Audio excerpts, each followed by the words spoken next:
नमस्कार मुलिजा आपण देखुचंती news room दर्शक बंधु आपण माने जानिथिबे जे दिल्ली रो एक कोचिंग सेंटर रे राजेंद्र नगर स्थित पुराना कोचिंग सेंटर रे पानी पसिकी एवं 3 जण आईएएस आशाई जो मानकर मृत्यु घटिछि। मो संग रहछंती समाज सेवी संयुक्ता पाणिग्राही। मैडम नमस्कार। नमस्कार। आपण जानुचंती जे जेंति कि हमें देखुचंती जे दिल्ली रे राजेंद्र नगर रे चौटी गोटे कोचिंग सेंटर रे पानी पस जाईछि एवं बहुत पिला कोचिंग सेंटर रे आसुचंती समानकर पढ़ा करचंती एवं आईएएस होबार गोटे स्वप्न देखुचंती। ता भीतर देखा जाउछि 3 जण पिला पानी रे बुडीकी मृत्युवरण करिचंती। तो एथिरे गोटे कथा अछि बेसमेंट रे पानी पसी गला परे समानकर एते असुविधा हेछि एवं केते जण निखोज मध्ये हेछि अछंती। आपनकर ए दृष्टि ए घटनाटा केमते देखुचंती मैडम? देखंतु एटा गोटे नुआ कथा नुआ आ पूर्वरु अहमदाबाद रे मध्ये निया लागिकरी पिला एक्सपर्ट करथिले। बहुत हमें समय अनुसार देखंती जे बेले बेले विभिन्न कोचिंग सेंटर रे विभिन्न प्रकार अघटन गुडा घटुची जहा हमें केबे इमेजिन भी करि नथिबा। किंतु कथा उठुची जे ए जो अघटन गुडा घटिबा पछरे कारण गुडा कोन तार किपरि निराकरण होई परिबो ता ऊपर सरकार जो विधिवत भाव में पदक्षेप नेबा कथा ताहा देश रे आज पर्यंत हेई परला नाही जा फल रे एई भली बारंबार घटना गुडा घटुची। जेतेबेले देखा जाउची कोचिंग सेंटर केवल दिल्ली रे नहो ओडिसा रे मध्ये अनेक कोचिंग सेंटर अछि एवं बापा मां माने जेतेबेले पिला माननकु लक्षाधिक टंका खर्च करूचंती से कोचिंग सेंटर को पठाउचंती एवं कोचिंग सेंटर रो गाइडलाइन सब कोन रहबा दरकार? मैडम गोटे कथा मटी कहबे को आपन को चाहिबी कोचिंग सेंटर को पर को जिबा कोचिंग सेंटर पूर्वरु आ गोटे स्टेप अछि जोडी बापा मां माने आगो जानती सेटा होची प्राइवेट स्कूल बा प्राइवेट कॉलेज को जते बेले सरकार प्राइवेट स्कूल बा प्राइवेट कॉलेज को निज कंट्रोल को आनी पारु नाहंती ताको खुलम खुला छाडी दउचंती से माने कहउचंती कि जे हमें निजस्व पैसा रे हमर स्कूल चलौचु हमें गवर्नमेंट रो नियम मानिया पई बाध्य नहोंती। सेठी को भली भाबरे हमें आशा करिबा जे कोचिंग सेंटर रो एसओपी कोन बा दरकार को भली भाबरे गाइडलाइन रहबा दरकार एठी हमें काहा को दोष देबा। तेणु गवर्नमेंट जहा करबा कथा गवर्नमेंट जदि तार प्रत्येक नियम आम देश रे आईन रो अभाव नहीं आईन को किपरि भाबरे कड़ाकड़ी भाबरे पालन कर जाई परिबो तार अभाव होउची। तेणु जदि सरकार तारी ऊपर पदक्षेप नियंते ता माने बहुत किछि होंदा। जदि प्रथमे सरकार ए जो कोचिंग सेंटर गुडा को खोलिछि ना एवडा सब के खोलिचंदी कि एई प्राइवेट स्कूल रो ओनर माने कोचिंग सेंटर को खोलुचंदी। प्रथमे हुआ जाए जे प्राइवेट स्कूल रे गवर्नमेंट स्कूल अपेक्षा अधिक भल पाठ पढ़ाउची बापा मां माने काहे कि गवर्नमेंट स्कूल कॉलेज छाडी के प्राइवेट मुआ होउचंदी से माने बाबुचंदी जे जो भित्तिभूमि दरकार शिक्षा पाइका सेटा पर्याप्त भाव रे उपलब्ध नाही सरकारी स्कूल रे। तेणु से माने प्राइवेट आडी को जाउचंदी कारण से माने भाबुचंदी जे आमे खाऊ न खाऊ आम पिलाटी शिक्षित हो आम पिलाटी पाठ पढू मेनली गोटे मानिया होची इंग्लिश रो आम पिला इंग्लिश रे कथा कहू एवं से जते बेले ऊपर को जाऊ तेणु से माने न खाई न पी पठांती एवं प्राइवेट स्कूल को जते बेले जानती स्टैंडर्ड 5 6 हे गला परे पिला मानक भितरे गोटे आस्ते आस्ते भर्ती कर दिया जाए बापा मां के भितरे भर्ती करा जाए स्लो इंजेक्शन भली जे जदी आपण माने कोचिंग सेंटर को न पठेइबे ताने आपण को पिला आगु को बढ़ी परिबो नाही। सेते बेले बापा मां माने आज अभिभावक भाबरे केही क्वेश्चन उठांती ने जे आपण मान तो भलो पढेबा पई हमें स्कूल को छाडिलु किंतु आपण माने पुणी काहे कोचिंग सेंटर ना कहउचंदी। ओडिसा रे भी आपण जानिबे डमी स्कूल बहुत चलुची अर्थात स्कूल रे पिलांकर ना रहिबो किंतु पिला जाई कि कोचिंग सेंटर रे पाठ पढिबे वर्ष सारा रहि कि एग्जाम बेल को स्कूल ना रे ना देबे ए भी आगुरु ओडिसा रे नथिला एबे या बहुल मात्रा रे प्रचलित हलानी। तेनु बापा माने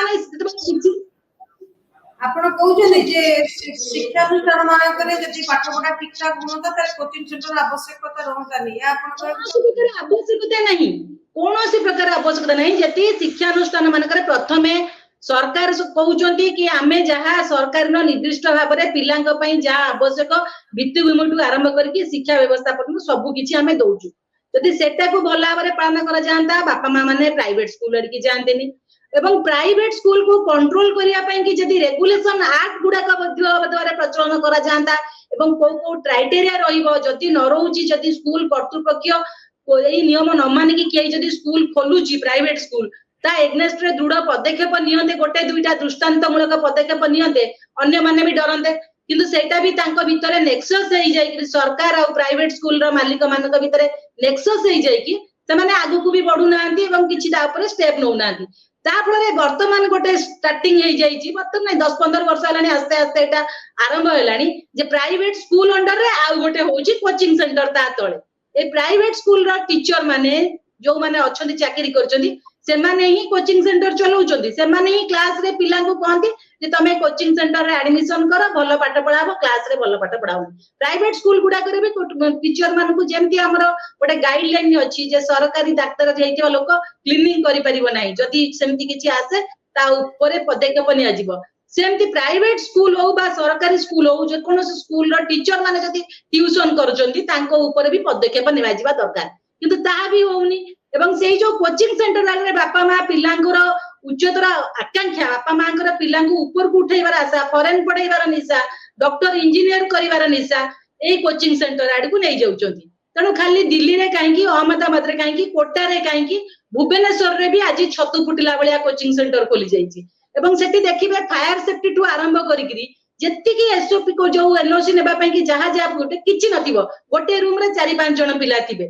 ଏବଂ ସେଭଳି ଭାବରେ ନେଲା ପରେ ଯଦି କୌଣସି ପ୍ରକାର ଅଘଟଣ ଘଟାଯାଏ ବାପା ମା ବି ପାଟି ଖୋଲିକି କିଛି ବି କହିବେନି, ବାସ୍ କାମ ହଉଛି ନିଜେ ନ ଖାଇ ନ ପିଇ ପଇସା ରଖିକି କାଗଜ ସେମାନଙ୍କର ଡିମାଣ୍ଡଟାକୁ ଫୁଲଫିଲ କରିଦିଅ। କିନ୍ତୁ ଯେତେବେଳେ ପିଲାଙ୍କ ଉପରେ କିଛି ଆସୁଛି ସେଭଳି ମୁହଁ ବି ଖୋଲନ୍ତିନି, ପିଲାଙ୍କ କ୍ୟାରିୟରଟାକୁ ଆଖି ଆଗରେ ରଖିକି ପାଦେ ପାଟି ଖୋଲିକିରି ବି କିଛି କହନ୍ତି ନାହିଁ, ଯାହା ଫଳରେ ଆଜିର ଏଇଭଳିଆ ସିଚୁଏସନ ଗୁଡାକ ଆସୁଅଛି। ଯେତେବେଳେ ଏବେ କୁହାଯାଉଛି ଯୋଉ ଦିଲ୍ଲୀର ଯୋଉ କୋଚିଂ ସେଣ୍ଟରକୁ ନେଇକି ରାଜନୈତିକ ବାତାବରଣ ମଧ୍ୟ ବହୁତ ନିନ୍ଦା ମଧ୍ୟ ରାଜନୀତି ମହଲରେ ମଧ୍ୟ କରାଯାଉଛି। ଏବଂ ଏ କ୍ଷେତ୍ରରେ ଦେଖାଯାଉଛି ଗୋଟେ କଥା, ଯେତେବେଳେ ଯୋଉ ପିଲା 3 ଜଣ ପିଲା ମୃତ ଘୋଷଣା ଯାହାକୁ ହେଇଛି ସେମାନେ ପାଠ ପଢୁଥିଲେ ବେସମେଣ୍ଟରେ ତାଙ୍କର କୋଚିଂ ସେଣ୍ଟର କ୍ଲାସରୁମ ଥିଲା। ତ ଗୋଟେ ବିଲ୍ଡିଂରେ ଯେତେବେଳେ କୋଚିଂ ସେଣ୍ଟର ହଉଛି ସେତେବେଳେ ବେସମେଣ୍ଟରେ ତା କ୍ଲାସରୁମ ହବାଟା କେତେ ଦୂର ଠିକ? କୌଣସି ଜିନିଷ ଠିକ ନୁହଁ ମ୍ୟାଡାମ। ବେସମେଣ୍ଟରେ କ୍ଲାସ ହଉ ବା ଗୋଟିଏ ରୁମରେ 8 ଜଣ ପିଲା ରାତିରେ ରହିବା ହଉ ସେମାନଙ୍କର ଆରେଞ୍ଜମେଣ୍ଟ ବା ଫାୟାର ସେଫ୍ଟି ଦୃଷ୍ଟିରେ ଦେଖନ୍ତୁ, ଏଇ ଯଦି ଆପଣ ଯିବେ ଏଇ ଯୋଉ କୋଚିଂ ସେଣ୍ଟର ଗୁଡାକରେ କୋଉଠି ଫାୟାର ସେଫ୍ଟିର ଯୋଉ ରୁଲ୍ସ ଅଛି, ଗାଇଡଲାଇନ୍ସ ଅଛି, କୋଉଠି ବି ନଥିବ, ଯୋଉଟା ଆମେ ଅହମ୍ମଦାବାଦରେ ବି ଦେଖି ସାରିଛେ। ତେଣୁ କୌଣସି ଗୋଟିଏ ରୁଲ ଏମାନେ ମାନୁନାହାନ୍ତି। ଯେତେବେଳେ ଗୋଟିଏ ରୁଲ ଏମାନେ ମାନୁନାହାନ୍ତି ସେତେବେଳେ ଆମର ଗୋଟେ କଥାରେ କୁହାଯାଏ କଣ, ଆମେ କାହିଁକି ସରକାର ଗଠନ କରୁଛେ? ଆମ ଧନ ଜୀବନର ନିରାପତ୍ତା ବି ରକ୍ଷା କରିବା ହଉଛି ସରକାରଙ୍କର ଗୋଟେ ଦାୟିତ୍ୱ। ସରକାର ଯଦି ଚିନ୍ତା କରନ୍ତେ ଯେ ପିଲାଙ୍କୁ ଉଚ୍ଚ ଶିକ୍ଷା ଦେବା ସହିତ ସେମାନଙ୍କର ନିରାପତ୍ତା ଜୀବନ କେମିତି ରହିବ, ତା ଅର୍ଥ ସେମାନେ ଏଇ ସବୁ ଗାଇଡଲାଇନ୍ସ ଗୁଡାକ ଫଲୋ କରିବା ପାଇଁ ଡାଇରେକ୍ସନ ଦିଅନ୍ତେ ବା କିଛି ସମୟ ଅନୁସାରେ କୌଣସି ପ୍ରକାର ଗାଇଡଲାଇନ ବାହାରନ୍ତା ସମୟ ଅନୁସାରେ। 1962 ମସିହାରେ ଯାହା ଥିଲା 1982 ମସିହାରେ ସେ ନାହିଁ, ତା ସିଚୁଏସନ ଅଲଗା। 2024 ମସିହାରେ ସେ ସିଚୁଏସନ ନାହିଁ। ତ ଆମେ 3ଟା ପିରିୟଡ ବର୍ତ୍ତମାନ ଦେଖିଲୁଣି। ଆମ ବାପା ଅଜାଙ୍କ ସମୟ ବେଳେ ଯେତେବେଳେ ଥିଲେ ଆମେ ପ୍ରଥମ ଦ୍ୱିତୀୟରେ ପଢୁଥିଲୁ, ଆମେ କଲେଜରେ ପଢୁଥିଲୁ, ବର୍ତ୍ତମାନ ଆମ ପିଲା କଲେଜରେ ପଢୁଛନ୍ତି। ତ ଆମେ ଦେଖୁଛୁ ସିଚୁଏସନଟା କେତେ ଚେଞ୍ଜ ହଉଛି, ଏଜୁକେସନର କ୍ରାଇଟେରିଆଟା କେତେ ଚେଞ୍ଜ ହଉଛି। ଆଗରୁ ଆମେ ଯେତେବେଳେ ଛୋଟ ପଢୁଥିଲୁ ସେତେବେଳେ ଆମକୁ କଣ କୁହାଯାଉଥିଲା ଯେ ତୁ ଯଦି IIT ବା ଡକ୍ଟର ହେବା ପାଇଁ ଚାହୁଁଛୁ ନିଜେ ସେମିତି ଭଲ ପଢ, ନିଜ କ୍ୟାରିୟର ନିଜେ ଗଠନ କର ଏବଂ ନିଜର ସିଟ୍ ଗୋଟେ ନିଜେ ପକ୍କା କର। ବର୍ତ୍ତମାନର କ୍ୱେଶ୍ଚନ ହଉଛି ପିଲା IIT ରେ ପାଇଲେ ମଧ୍ୟ ତାଙ୍କ ବାପାଙ୍କୁ ଷ୍ଟଡି ଲୋନ୍ ଆଣିବାକୁ ପଡିବ। ଯଦି ଗୋଟେ ରିକ୍ସା ବାଲା ସିନା କହି ଦଉଛି ଏତେ ଇଜିରେ, କିନ୍ତୁ ପଢେଇ ପାରିବ ନାହିଁ ସେ କେବେ ବି। ଯେତିକି ଫି ଷ୍ଟ୍ରକ୍ଚର ହେଲାଣି ଯାହା ହେଲାଣି ପିଲାଙ୍କୁ ପଢେଇବାକୁ ପଡିବ। ତେଣୁ ଏଇ ସବୁ ଜିନିଷକୁ ସରକାର ଦେଖିବା କଥା ଯେ ବାପା ମା ଯେତେବେଳେ ଅତ୍ୟଧିକ ଆଶା ହେଇଯାଉଛନ୍ତି ପିଲାଙ୍କୁ ନେଇ। ଆକ୍ଚୁଆଲି ଆଜିକାଲି ଦୁନିଆରେ ଯେତେବେଳେ ନ୍ୟୁକ୍ଲିୟର ଫ୍ୟାମିଲି, ସେତେବେଳେ ସମସ୍ତେ ଭାବନ୍ତି ଗୋଟିଏ ପୁଅ ବା ଗୋଟିଏ ଝିଅ ସେମାନଙ୍କର ଥାନ୍ତି ଏବଂ ସେମାନେ ପଢିକି ଆଗକୁ ଯାଆନ୍ତୁ। ଆମେ ଯୋଉ ଅସୁବିଧାର ସମ୍ମୁଖୀନ ହେଇଛୁ ସେ ସମ୍ମୁଖୀନ ଆମ ପିଲାମାନେ ନୁହନ୍ତୁ, ଏଇଟା ସବୁ ବାପା ମାଙ୍କର ସ୍ୱପ୍ନ। ଏବଂ ଏଇ ୱିକନେସ ର ଫାଇଦାଟା ଏଇ କୋଚିଂ ସେଣ୍ଟର ବାଲା ମାନେ ଟିଚର୍ସ ମାନେ ଏଇମାନେ ହିଁ ନଉଛନ୍ତି। ଆମକୁ କିଏ ପ୍ରେରିତ କରୁଛି କୋଚିଂ ସେଣ୍ଟରକୁ ଯିବା ପାଇଁ? ଟିଚର ମାନେ ହିଁ କହୁଛନ୍ତି ନା, ଆପଣ ଏଇଠି ପଢଉଛନ୍ତି ସେ ଏତିକି ରଖୁଛି, ଆପଣ ଏଇ କୋଚିଂ ସେଣ୍ଟରକୁ ପଠାନ୍ତୁ, ସେ ଅମକ ସାର୍ ସେଠି ଅଛନ୍ତି, ସିଏ ବହୁତ ଭଲ ପଢେଇବେ, ଆପଣଙ୍କ ପିଲା ଆହୁରି ଭଲ ନମ୍ବର ରଖିବ। ତ ଆମେ ସେଥିରେ ବାୟସ୍ଡ ହେଇଯାଉଛୁ। ଆମେ ବୁଝିପାରୁନୁ, ଆମେ କୋଶ୍ଚିନ୍ କରୁନୁ ଯେ ସେଠିକି କାହିଁକି ପଠେଇବେ, ଆପଣ ଏଠି କାହିଁକି ମୋ ପିଲାକୁ ଭଲ ପଢେଇବେନି। ତେଣୁ ଏଇଟା ଗୋଟେ ରହିଯାଉଛି। ତାପରେ ପୁଣି +2 ପରେ ପୁଣି ଏଣ୍ଟ୍ରାନ୍ସ ଏକ୍ସାମ ପାଇଁ କି ତାର କୋଚିଂ। ତେଣୁ ସରକାର ଏସବୁ ଜିନିଷ ଗୁଡାକୁ ସମୟ ଅନୁସାରେ ନିଜର ଆମର ଯୋଉ ଏଜୁକେସନ ଆକ୍ଟ ଅଛି ତାକୁ ବି ପରିବର୍ତ୍ତନ କରିବା ନିହାତି ଭାବରେ ଆବଶ୍ୟକ। ମ୍ୟାଡାମ ଯଦି ଯେତେବେଳେ ପ୍ୟାରେଣ୍ଟସ ଯୋଉ ଛାଡୁଛନ୍ତି ପିଲାମାନଙ୍କୁ କୋଚିଂ ସେଣ୍ଟରରେ ଛାଡୁଛନ୍ତି, ତାଙ୍କର ବି ଅନେକ ସ୍ୱପ୍ନ ରହୁଛି ଏବଂ जो पिलाटी जाऊँगी कोचिंग सेंटर तार मते अनेक आशा रहउची जे कोचिंग सेंटर आजिकाली जुगरे जो देखुछी जे बिना कोचिंग रे पिलाटी आगको जाई परिबनी कारण कंपटीशन मार्केट रे जे कम्पीट करिवो अन्य पिलाटी सहित ताको मध्ये गोटे एक्स्ट्रा ताको एजुकेशन मध्ये दरकार आवश्यकता रहुची कि जो कोचिंग सेंटर मैडम मुझे आपन प्रत्येक कथर रोक लगेबी एठी गोटे जिंस म आपन को कहिबी एक्स्ट्रा कोचिंग रो आवश्यकता केते बेले पड़े जेते बेले गोटे पिला से सब्जेक्ट रे वीक हे जाए जदि प्रथम श्रेणी रो पिलाटा अ आ टू अक्षर जाए बा एबीसी टू जेड पर्यंत 1 टू 100 पर्यंत पारापेनिया जदि पिलाटा सेही प्रथम श्रेणी रे सेतिके सिलेबस हिसाब रे सेतिके जदि से ता फंडा क्लियर हेई पारुची से करि पारुची ता माने कोचिंग रे आवश्यकता एटी कोन रहउची मैं एग्जांपल रे आपन को बुझौची किंतु जेतबे द्वितीय श्रेणी को से गला बेले को ता फंडाटा क्लियर हेइनी बाय से 1 2 रु 100 पर्यंत सिखि पारुनी काउंट करि पारुनी सेते बेले हमें ताको एक्स्ट्रा ट्यूशन पठौचे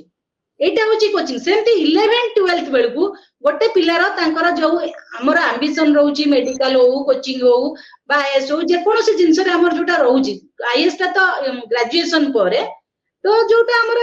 प्लस 2 पर जोटा रहउची जदी एनसीईआरटी सिलेबस हिसाब रे गोटे पिला भलो भाबरे 11th और 12th रो पाठ पढी परिबो पूरा थरो बुझितिबो मु कहूनी घोसी की मन्ना रट्टा मारी की घोसी की मन रखी की लिखि देबा सेटा अलगा पूरा फंडा क्लियर थिबो डीप रहइबो तबे ताको कोचिंग रो आवश्यकता नै ता पइका सेमती जते बेले हम ग्रेजुएशन पर जिबा ग्रेजुएशन जने एटा जदी आपण आईएएस स्टूडेंट का कथा कहबे यूपीएससी कथा कहबे जदी गोटे पिला 12th पर जदी तार यूपीएससी रो स्वप्न से रखुची तार जीके नॉलेज टू आरंभ करके जो फेवरेट सब्जेक्ट अछि बा जा अछि ता पर जदी तर हबो मटेरियल होची सबटु मेन इंपोर्टेंस आ आजि काली ऑनलाइन रे बा गूगल रे सर्च कले बहुत मटेरियल्स मिल जाई परची विभिन्न ये वाला भी प्रोवाइड करचंती जदी ता ऊपर थर हबो किंतु ता माने से पिलाटी निश्चित भाबरे भलो करि परिबो एया नुह कि खाली कोचिंग सेंटर रा आवश्यकता अछि कोचिंग सेंटर बा जरूरी कि गोटे जिंस कहबी हमें जो कोचिंग मैडम मु मो पुओ को भी कोचिंग सेंटर पठेइची मु कहूची काहे की पठेइची एसबो सोते भी गोटे पढ़ार माहौल दरकार 5 जण संग सेम सब्जेक्ट पे की प्रिपेयर करथिबे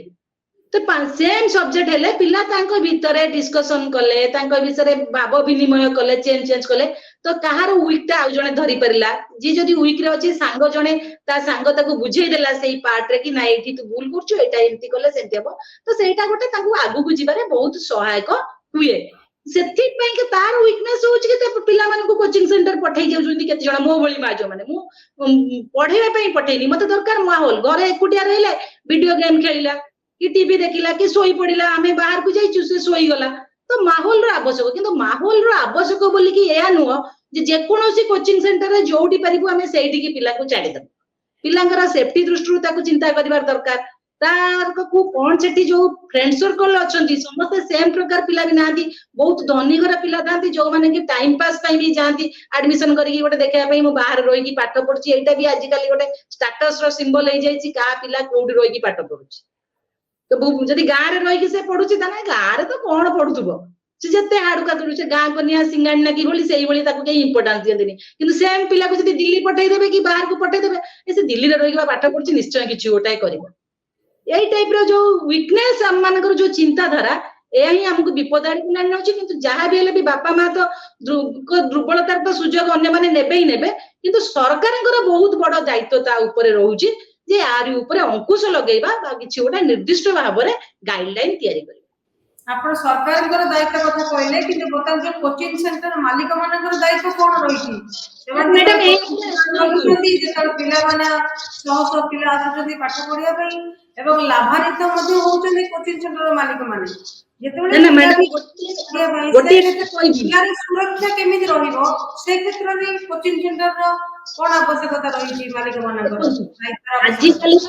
आजिकाली एमाने हेले शिक्षार बेपारी आम भाषा रे आमे कहू एमान को शिक्षा बेपारी एमाने शिक्षा को गोटे प्रकार बेपार रे रूपांतरण करचंती आंको काम हैला पैसा नबु 4-5 जन टीचर रखिबु से पढाइबु छाडिबु पिला पाइले क्रेडिट नेबे किंतु पिला जदी फेल्युअर हैला से कहिबेने जे आम पिला फेल्युअर होइछन प्रतिटी प्राइवेट स्कूल रे भी आपण देखिबा जो 5% पिला भलो नंबर रखितांती तारी ऊपर हाइलाइट हुए केबे के हाइलाइट करिसंती कि जो 5% पिला फेल हेइछंती जे एते बड़ बड़ स्कूल रे हमें पढौछु 5% पिला काहे की फेल हेले तारी ऊपर केबे भी आलोचना हुएनी तार रीजन कोन କିନ୍ତୁ ଯଦି ଭଲ କରିଗଲା ସେଇ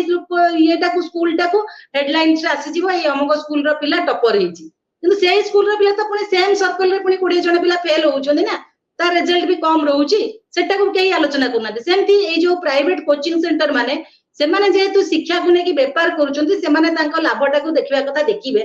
କିନ୍ତୁ ଲୁହା ଯେମିତି କଳ ହେଲେ ବିଲେଇ କାମୁଡେ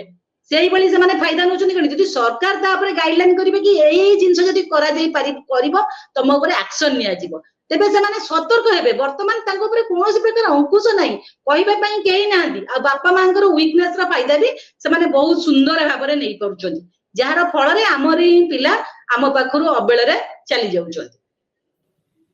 ତାହେଲେ ଆପଣ ଏଠି ଗୋଟେ କଥା କହୁଛନ୍ତି, ଯଦି